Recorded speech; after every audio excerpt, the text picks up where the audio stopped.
Ce pays est incroyable. Story time, je vous raconte une histoire qui m'est arrivée ou qui est arrivée à notre famille. Nous étions encore, je crois qu'on était encore dans l'ancienne maison, donc dans l'ancien quartier, si je ne me trompe pas. Euh, on était nouvellement arrivés, donc la langue faisant défaut. Et c'est là où j'ai compris que vraiment, on peut avoir tous les diplômes possibles du monde. Mais à partir du moment où tu ne parles pas la langue du pays, tu es considéré comme bête. Même toi, tu te rends compte que tu es bête. Alors, ce jour, mon mari étant au travail, il faut dire que toutes les fois qu'on venait sonner à la porte, j'avais toujours peur d'ouvrir la porte parce que je ne savais pas quoi dire à la personne qui vient sonner à la porte. Je me dis, on va se dire quoi? On va parler en quoi? Et je n'avais pas toujours de téléphone à ce moment-là. Donc, même quand j'ai eu le téléphone, j'avais toujours peur de pouvoir discuter avec les gens. Et là, je compris pourquoi certains Japonais ont du mal à rentrer en contact avec l'autre personne. J'ai compris que le défaut, c'est la langue. Lorsqu'il sait qu'il ne parle pas l'anglais, il ne veut même pas avoir affaire à toi parce que, pourtant, ce sont des personnes qui sont très gentilles, hein, mais comme il sait qu'il ne parle pas anglais, il ne veut pas avoir affaire à toi.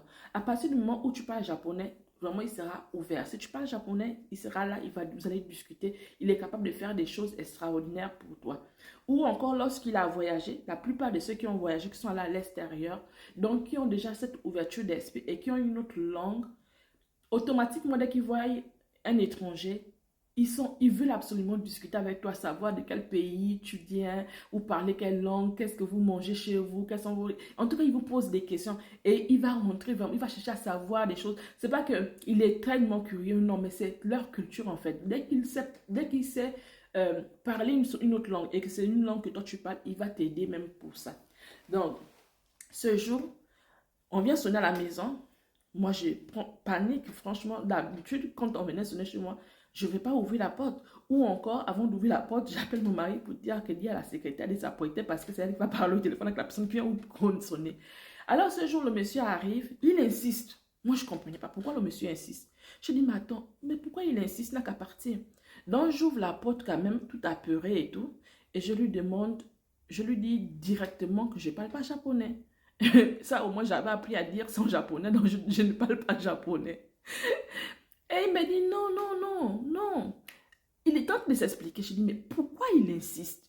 Je lui ai dit que je ne parle pas japonais. Il n'a qu'à partir. Pourquoi il insiste? Et là, comme ça, comment il me dit, il prend son téléphone et il me dit, non, vous avez une fuite. Donc, il prend son téléphone. Et quand il prend son téléphone, je lui dis, non, traduisez ça en français. Donc, il traduit en français. Et là, il cherche, ah, France go, France go. Il traduit en français. Et puis, il me dit, non, vous avez une fuite. J'ai dit, ah bon, on a une fuite? Mais non, on n'a pas de fuite chez nous. Donc, je regarde, il n'y a rien. Il n'y a rien, on n'a pas de fuite chez nous. Il me dit, non, il y a une fuite chez vous. Il insiste. Il dit, voilà pourquoi je viens vous dire qu'il y a une fuite. On vous a envoyé une lettre, vous n'avez pas vu. Et il faut dire que quand ils envoient des lettres, effectivement, c'est en japonais. Donc, nous, on ne comprend rien, donc on prend l'enveloppe, seulement on dépose, et quand on en a assez, ben on jette. Donc, ils nous ont envoyé une lettre pour dire qu'on avait une fuite chez nous. Mais comment est-ce qu'ils ont su qu'on avait une fuite chez nous? Apparemment, franchement, ces gens sont tellement loyaux que je suis vraiment, je reste en admiratif pour eux. Donc, ils nous disent, vous êtes tant dans la maison. Donc, ils savent, hein? Il faut dire que comme vous êtes étranger ici, et ça dépend aussi des étrangers, vous êtes surveillés. Donc, nous, on est comme surveillés là où on était. Parce que si quelque chose nous arrive, ça peut causer des incidents. Donc, ils me disent, vous êtes tant de personnes chez vous. Il me dit, non, votre mari et vous et vos 3 enfants. Habituellement, vous utilisez cette quantité d'eau. Maintenant, on a constaté votre quantité d'eau a multiplié. Depuis peut-être 2 mois ou 3 mois, vous payez plus. Et on s'est posé la question, pourquoi vous payez plus? On s'est rendu compte qu'il y a une fuite d'eau chez vous. Parce que vous n'avez pas augmenté le nombre de personnes.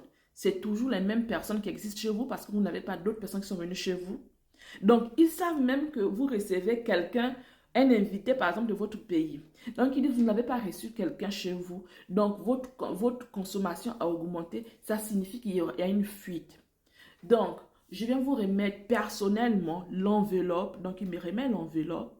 Et il faut dire que comme ils savent qu'on a des difficultés d'écrire ici et autres, donc ils ont un système, ils prennent l'enveloppe, ils mettent l'adresse l'adresse déjà où la chose doit partir. Donc, tu achètes, il y a de l'adresse là où la chose doit partir. Et comme c'est la société d'énergie d'eau, donc il y avait de l'adresse de la société d'énergie, ils m'ont donné l'enveloppe et ils m'ont demandé, il y a un papier qui est à l'intérieur, donc je remplissais seulement ce papier et puis je partais mettre à la poste et ça allait. Donc, l'enveloppe arrive déjà avec des timbres, tout, c'est déjà apprêté.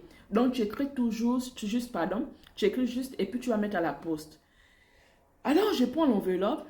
Je dis à mon mari, je ne sais pas ce que c'est. Donc, quand mon mari arrive, je lui remets l'enveloppe. Je dis non, il faut demander au secrétaire d'expliquer, même parce que le monsieur m'a dit qu'on a une fuite. Et il me dit, ça peut s'expliquer parce que depuis là, je paye maintenant un peu plus. Donc, ça faisait peut-être 3 mois ou 4 mois.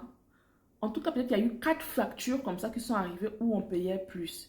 Et donc, dans l'enveloppe, qu'est-ce qu'on nous avait dit? Dans l'enveloppe, quand la secrétaire a traduit, elle a dit qu'on a une fuite d'eau chez nous et que nous allons être remboursés. Nous allons être remboursés parce que nous avons payé on a payé 4 factures, 4 ou 5 factures et le montant était excessif en fait. Donc, on va être remboursé. Maintenant, pour être remboursé, nous devons faire cette lettre-là. Nous devons envoyer cette lettre à la société pour que la société se rende compte que ça vient de nous. Donc, on doit faire cette lettre et ils vont nous rembourser notre argent. On verra l'argent soit dans le compte bancaire. Donc, ils ont demandé comment ils veulent qu'on puisse restituer l'argent. Chose que mon mari a dit, donc il a dit que par compte bancaire, donc on restitue. Et après, quand il est arrivé à la maison, il m'explique. Et on a pris ça, vraiment, on rigolait. Et puis, franchement, on a béni le Seigneur. On s'est dit, mais attends, c'est quel pays ça? Et on n'était même pas au courant que nous étions en train de payer plus. Et même si, imaginons, parce que moi, chez nous, là où on était, même quand il y avait des fuites d'eau, vous payez. Donc, on ne savait même pas qu'on avait une fuite d'eau parce qu'il n'y a rien qui ruisselle. Donc, on n'a pas de fuite, on ne sait pas. Mais il y avait déjà une fuite d'eau dans la maison. Et certainement, sous-sol là-bas, on ne connaissait pas. Mais eux, ils se sont rendus compte parce qu'ils ont compris, quand ils ont essayé de voir un peu les mouvements chez nous, on n'a reçu aucune personne chez nous, il n'y a pas des invités, il n'y a pas des gens qui sont arrivés. Donc, si on est toujours le même nombre de personnes, normalement, on doit payer moins. Mais comment se fait-il que la facture a carrément multiplié? Si elle a multiplié, ça veut dire que on a une fuite. Et là, ils sont revenus un jour, ils ont dit, OK, on va faire un peu de bruit. On va faire un peu de bruit, on va inspecter votre maison. Donc, dites-nous quand est-ce que vous êtes dispo. Il n'y a pas de souci. Même si vous n'êtes pas là, vous pouvez nous remettre les clés. Effectivement, ici au Japon, quand les gens viennent travailler, vous avez la possibilité de leur laisser vos clés et partir. On a eu à ce coup ici. J'étais tellement étonnée. Au début, je disais, mais non, on ne peut pas laisser les inconnus dans la maison. Mon mari a dit que ça, c'est leur pays. Ils sont comme ça. On va partir. Donc, ils vous disent, OK, même si vous n'êtes pas là, parce qu'ils ont des créneaux horaires également. Donc, même si vous n'êtes pas là, laissez la clé. On va faire ce qu'il faut faire. Et par la suite, on ferme votre porte. Vous nous dites seulement où on doit vous laisser la clé. Chose qui s'était faite. Donc, on a laissé. On a donné ils sont arrivés. On est parti. Ils ont travaillé. Ils vous disent par exemple, OK. Ils viennent d'abord la première fois pour pouvoir identifier d'abord le dégât. Combien de temps ils peuvent avoir pour pouvoir travailler sur cette chose. Et ils vous disent par exemple qu'on a besoin de 5 heures. Ils vous disent qu'on a besoin de 6 heures. Donc, après les 6 heures qu'ils vous ont donné, donc il revient un autre jour, les 6 heures qu'ils vous ont donné, on travaille de telle heure à telle heure. Quand vous venez à l'heure en question, ils ont fini le travail et ils partent. Est-ce que c'est pas magnifique ça? Ça méritait vraiment que j'en parle. Voilà pourquoi je vous parle de ça aujourd'hui.